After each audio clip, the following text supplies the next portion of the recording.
माँ भारती, माँ शारदे को नमन करते हुए आज की विद्या भारती गूगल क्लासरूम में आप सभी का अभिनंदन एवं स्वागत।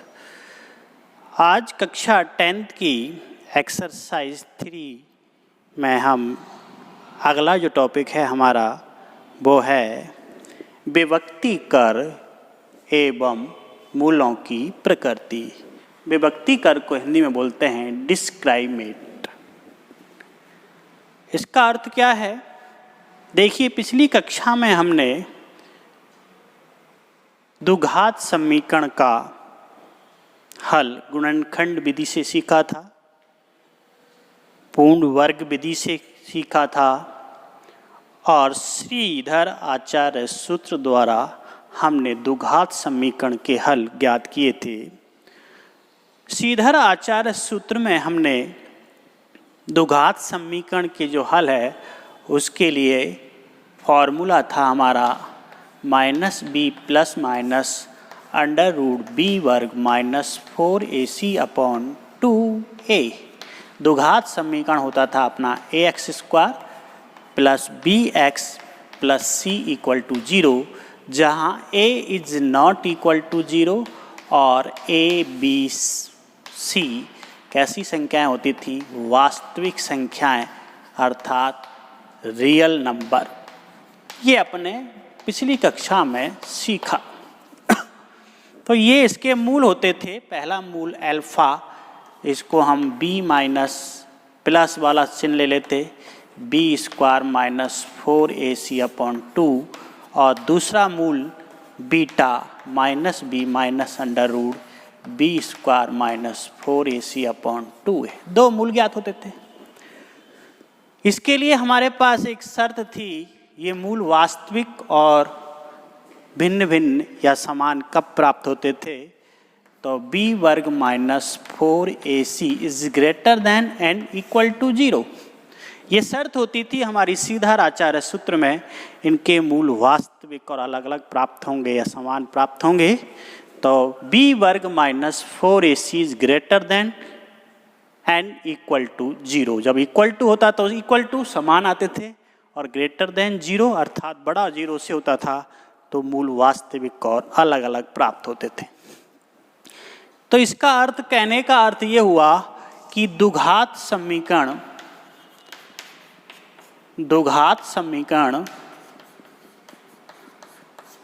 ax square plus bx plus c में b वर्ग माइनस 4ac, ये इसका विभक्ति कर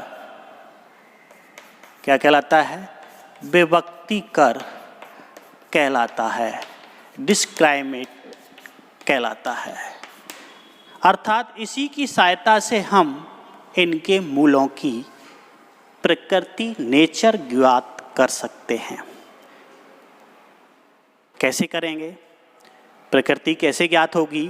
तो देखिए, पहली शर्त नंबर 1, कोई भी द्विघात समीकरण का व्यापक रूप, मानक रूप, इसमें ax square plus bx plus c में हम इनके मूलों की प्रकृति ज्ञात करने के लिए विवेचक हमारा ये कहलाता था, विभक्ति कर बोलते हैं, b स्क्वायर माइनस 4ac।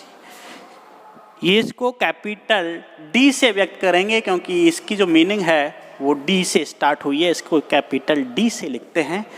तो यदि D बराबर ये होता है b square minus 4ac is greater then 0 है पहली स्थिति, अर्थात इसका मान अगर हम हल करते हैं तो b वर्ग माइनस 4ac को जब हल करेंगे तुलना करके a b c के मान हम द्विघात समीकरण से ज्ञात कर लेंगे और फिर इसको हल करते हैं तो इसका मान ग्रेटर देन 0 अर्थात 0 से बड़ा धनात्मक मान प्राप्त होता है। तो इस इक्वेशन के मूल, पहला अल्फा, जिसको हम लिखेंगे minus b minus plus b वर्ग माइनस 4ac अपॉन 2a, और दूसरा beta minus b minus root b square minus 4ac upon 2a, ये वास्तविक होंगे और अलग अलग होंगे। अलग अलग अर्थात असमान प्राप्त होंगे। तो पहली प्रकृति हो गई हमारी नेचर इसकी डी विभक्ति कर, डिस्क्रिमिनेटर भी बोल सकते हैं इसको, विभक्ति कर या डिस्क्राइमिनेट बोलते हैं। बी वर्ग minus 4ac is greater than and 0 अर्थात इसका मान 0 से बड़ा आता है। तो इसके मूल हम निकालते थे कौन से सूत्र से? श्रीधराचार्य सूत्र से। तो पहला मूल होता था हमारा प्लस पॉजिटिव वाला ले लेंगे अल्फा और दूसरा नेगेटिव, अर्थात दोनों वास्तविक अलग अलग मूल हम इसके प्राप्त करेंगे। ये फॉर्मेट लगा के हल कर सकते हैं। दूसरी प्रकृति नेचर हमारी इसकी है, अगर d इक्वल टू बी वर्ग minus 4ac is equal to 0 आ जाए, अर्थात इसको जब सॉल्व करें हम तो इसका हल शून्य प्राप्त हो जाए, तो इसके जो मूल होंगे वो दोनों मूल कैसे प्राप्त होंगे? समान मूल प्राप्त होंगे, एक अल्फा और समान का अर्थ क्या होगा? यहाँ b वर्ग माइनस 4ac 0 हो गया ये, तो क्या बचा? माइनस b/2a और दूसरा बीटा ये भी 0 हो गया, तो क्या बचा? माइनस b/2a अर्थात इसके मूल वास्तविक व समान होंगे, दोनों समान होंगे। कोई दिक्कत हो तो बोलते जाइएगा, कोई प्रॉब्लम किसी को? तो इसके मूल वास्तविक व समान होंगे, इससे अपन ज्ञात करेंगे। तीसरी परिस्थिति, तीसरी प्रकृति d बराबर b square minus 4ac is less than and 0। यहाँ तक हमने परिस्थिति इसमें पढ़ ली थी श्रीधराचार्य सूत्र में कि b वर्ग minus 4ac is greater than and equal to 0 होता था, अर्थात 0 से बड़ा या उसके बराबर मान होता था। तो हमारी जो इनकी प्रकृति होती थी, अर्थात इनकी जो नेचर होती थी मूलों की हल की, वो वास्तविक और अलग अलग या वास्तविक और समान होती थी। लेकिन तीसरी परिस्थिति में हम हल नहीं कर पाए थे, वो थी कि b वर्ग minus 4ac is less then 0। Less than 0 का अर्थ होता है कि इसमें इसका मान 0 से छोटा, अर्थात 0 से छोटे जो मान होते हैं वो ऋणात्मक मान होते हैं, अर्थात 0 से छोटा हो गया -1, -2, -3, -5, -1000, माइनस इनफाइनेट तक चलें अपन, तो ये नेगेटिव मान होते हैं। तब इनके मूल यहाँ पर ये नेगेटिव आएगा, तो इसका हम रूट वर्गमूल नहीं लगाते, अतः इसके मूल कैसे होंगे? काल्पनिक होंगे, जिन्हें हम ज्ञात नहीं कर सकते हैं। अर्थात यहाँ अंडर रूट में जो मान है ये वैल्यू, वो माइनस में नेगेटिव आ जाएगी और माइनस की संख्या का वर्गमूल हम ज्ञात नहीं कर सकते हैं। तो ये हमारी विभक्ति कर से इन मूलों की प्रकृति के बारे में जानकारी प्राप्त होती है। हम कोई भी द्विघात समीकरण के मूलों की जानकारी के लिए इस विभक्ति कर का प्रयोग कर सकते हैं, जिसको हम d से व्यक्त करते हैं, capital D equal to b वर्ग माइनस 4ac, ये इसका विभक्ति कर कहलाता है, जिससे इन मूलों के अर्थात किसी भी द्विघात समीकरण के मूलों की प्रकृति, नेचर, कि ये किस प्रकार के हल इनमें प्राप्त होंगे, वो हम जानकारी पहले ज्ञात कर सकते हैं। फिर उसके बाद इनके अगर मूल अस्तित्व में हैं, अर्थात ये कंडीशन और ये कंडीशन में हम इनके मूल अर्थात हल ज्ञात कर सकते हैं। उनके लिए फिर हमारे पास ऑप्शन 3 विधियां हैं। फर्स्ट विधि हमारी कहलाती थी फैक्टर मेथड, गुणनखंड विधि से कर सकते थे। दूसरी विधि हमारी होती थी कौन सी? पूर्ण वर्ग विधि बनाकर, अर्थात पूर्ण वर्ग बनाकर हम उसका हल ज्ञात कर सकते हैं, मूल ज्ञात कर सकते हैं, रूट ज्ञात कर सकते हैं। तीनों का अर्थ है कि रूट इंग्लिश में बोलते हैं मूल को, और हल सॉल्यूशन होता है। तो किसी भी द्विघात समीकरण के मूल ज्ञात करवाए या हल, अर्थ उनका एक ही है कहने का। और तीसरी विधि हमारी थी श्रीधर आचार्य सूत्र, जो हमने आपको बताई रखा है। इसके दो मूल, पहला अल्फा दूसरा बीटा। फॉर्मूला ये होता है प्लस माइनस, तो पहला प्लस वाला मूल और दूसरा नेगेटिव वाला मूल हम ले सकते हैं। बहुत आसान है। तो इस तरह अपना ये अगला जो टॉपिक था विभक्ति कर और उनसे मूलों की प्रकृति, इस तरह हम इससे मूलों की प्रकृति नेचर चेक कर सकते हैं। अब हम आते हैं अपनी एक्सरसाइज 3.5 पर। बहुत आसान है। 3.5 का पहला क्वेश्चन यही है, आप बुक में पढ़ सकते हैं कि आपको द्विघात समीकरण दे रखी है और उनके मूलों की प्रकृति नेचर आपको ज्ञात करनी है। पहला सवाल यही है, आपको उनके मूलों की क्या ज्ञात करनी है? प्रकृति, अर्थात उनके जो हल है वो कैसे प्राप्त होंगे, वास्तविक होंगे कि समान होंगे कि अलग अलग होंगे कि काल्पनिक होंगे। तो देखिए क्वेश्चन नंबर 1 एक्सरसाइज 3.5 ले रहे हैं हम। उसका पहला क्वेश्चन है अपने पास 2x² minus 3x plus 5 equal to 0। ये एक द्विघात समीकरण अपन को दिया हुआ है। इसकी हमको मूलों की प्रकृति की जांच करनी है। तो सबसे पहला काम, इसकी तुलना हम द्विघात समीकरण के व्यापक रूप से करते हैं। तो द्विघात समीकरण से हल में लिखना है आपको। द्विघात समीकरण अपना होता है ax² plus bx plus c equal to 0 से तुलना करने पर। तुलना करते हैं तो तुलना करने पर हमको किसके मान निकालने हैं? a b c के मान निकालने हैं। तो कैसे हुआ बोलो? a x² का गुणांक था, तो x² के साथ जो संख्या है वो a, तो यहाँ x² के साथ है 2। b x का गुणांक अर्थात जो x के साथ लिख रहा है चिन्ह सहित लेना है -3, और c अचर पद +5। ऐसे तुलना करके हमने इनके a b c की वैल्यू ज्ञात कर ली। आप सभी से निवेदन है, आग्रह है कि आप वीडियो को लाइक करते रहिएगा, चैनल को सब्सक्राइब कर लीजिएगा, जिससे आने वाली वीडियो का नोटिफिकेशन आपको प्राप्त होता रहे।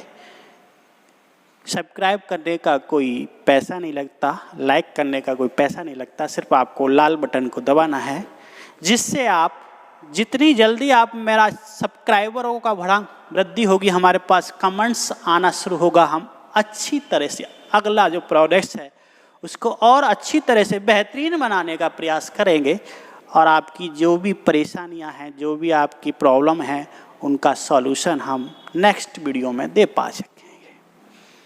इसलिए आपसे आग्रह है कि आप लाइक ज़रूर करते रहिएगा और सब्सक्राइब कर लीजिए चैनल को। बेल आइकन है बगल में, उसको दबा दीजिएगा। बेल आइकन दबाने से उस पर ऑल का ऑप्शन आता है, उसको दबाने से आपको क्या होगा, फिर आपको जैसे ही हम नेक्स्ट वीडियो डालेंगे तो आपका नोटिफिकेशन आपको तुरंत प्राप्त हो जाएगा और आप उसका अभ्यास करके उनको हल करके देख सकते हैं। तो सब प्रथम हमने इसकी तुलना कर ली, किससे? द्विघात समीकरण से। अब हमारी प्रकृति ज्ञात करने के लिए विवेचक विभक्ति है b² माइनस 4ac। विभक्ति कर से ज्ञात करते हैं, इससे ज्ञात करते हैं। तो